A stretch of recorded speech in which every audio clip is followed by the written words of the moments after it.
There's a lot of up-meta builds that don't get the shine that they deserve for being as good as they are. And just as the sorceress can be an amazing character to shapeshift into a werebear, I wanted to take arguably the most powerful class in Diablo 2, according to Seer, and see how well it can fare as a werebear. In today's video, I'm going to go over the build for the BearDin, a build that, when unleashed, has the power to go full Revenant on anyone who opposes him. I'm going to go over the attributes, the skill tree, the gear for my character and my mercenary, and afterwards I'm going to show you guys some gameplay so you could see this build in action.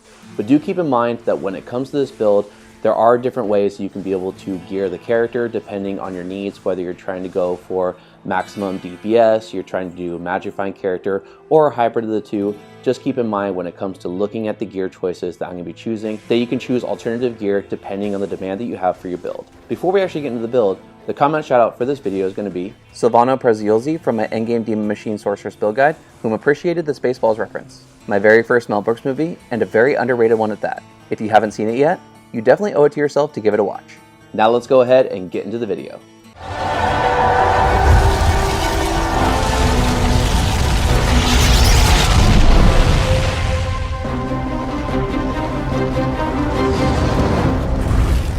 For the attributes, I have enough points into strength to be able to equip the gear.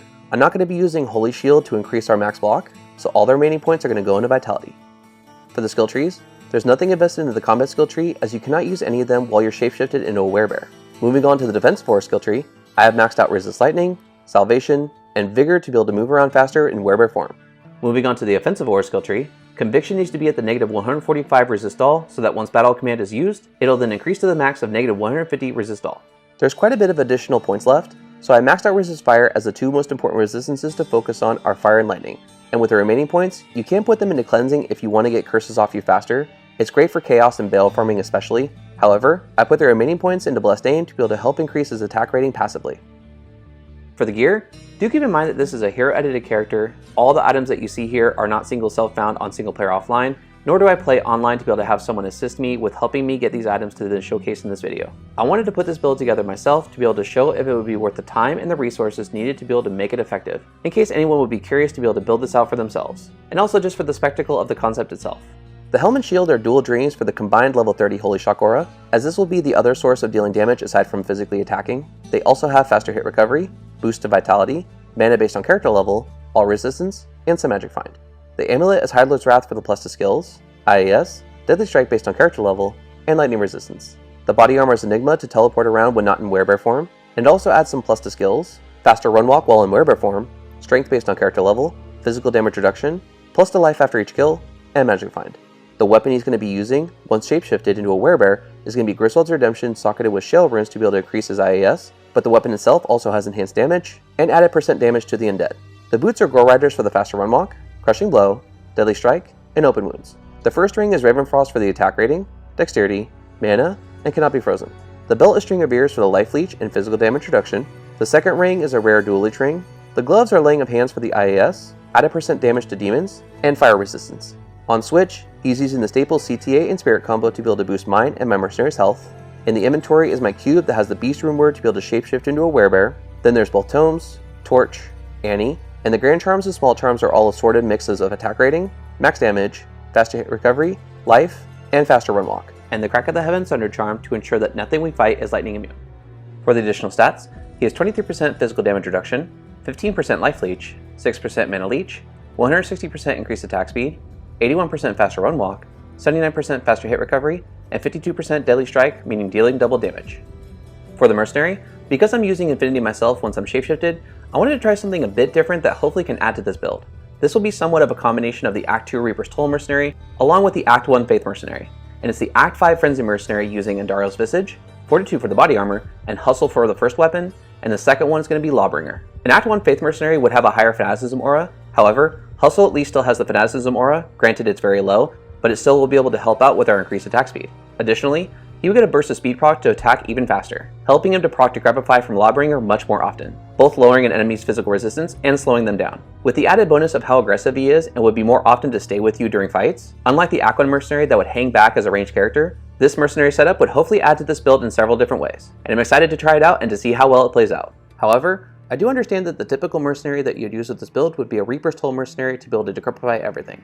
However, I wanted to be able to use this video as a way of just testing out something new, to be able to bring some other rune words that I would typically not use to life, and see if they can actually work in combination with one another to be able to get the benefits of two different mercenaries. Granted, it's going to be lower levels comparatively speaking to the mercenaries that I'm comparing them to, but still see if it would be effective enough to be usable for this build. Now that we've discussed the attributes, the skill trees, the gear for my character and my mercenary, let's go ahead and check out this build in action to see how well it actually plays out.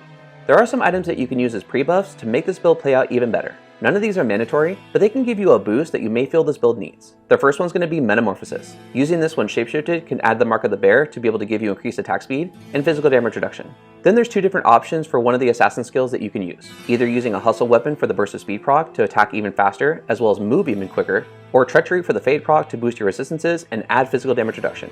Then if you want to go the extra mile, you can use Fortitude's chilling armor proc. And the last one, and the only one I'm going to be using in this video, is Demon Limbs Enchant Charges for a big boost to attack rating. Again, none of this is mandatory, but I wanted to go over some options for those who don't mind the pre-buffing process. With the gameplay, for anyone who'd be curious as to which player settings I'm using for my build guides, the past, presently on screen, and in the future, down in the bottom left corner is what the example gameplay being shown is currently at.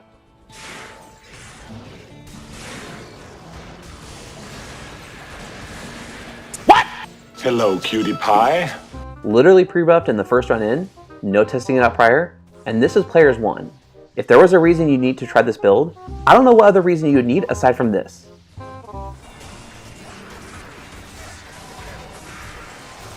The way this BearDin just walks around and slaps everything down within 1 or 2 hits, it made me think of one of the Rick James jokes from Chappelle's Show. What is the 5 fingers say to the face? What? Slap!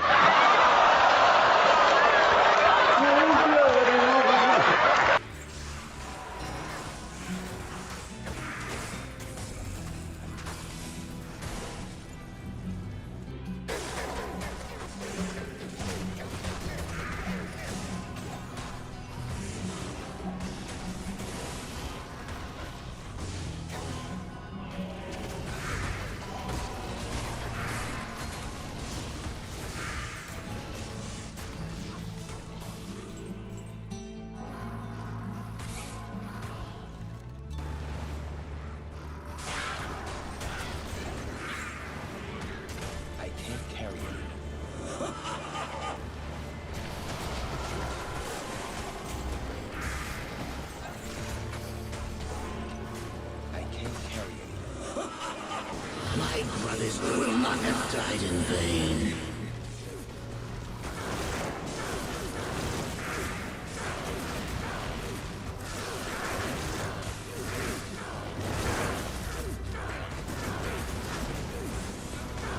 This was one of my favorite moments because, even though this wasn't a very fast fight, the Decrepify proc slowed Bale down enough to be able to have nearly all of his attacks be ineffective, making him then one of the easiest act bosses to farm. Something I mentioned in a previous video about weapons that slow enemies down.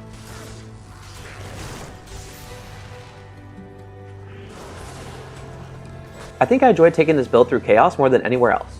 The bear already wasn't really fast, but when Decrepified, really brought him down to a crawl. However, having Cleansey as a hotkey made for it to wear off very quickly, and brought him back into the fights quite nicely.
I like this Merc setup.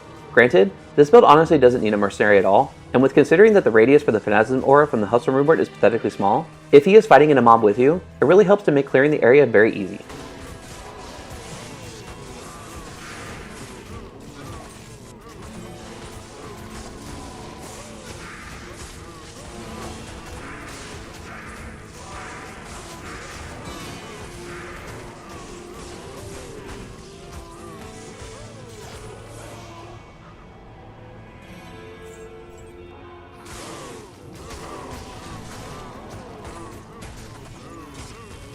As this build guide comes to its conclusion, if you enjoyed this type of video and want to see more, check out my build guides playlist that's going to be in the card in the top right corner of your screen. I have a mix of endgame, budget, and niche builds that I'm sure you'll enjoy. And for builds that I haven't yet made, feel free to leave your suggestions for future videos down in the comment section below.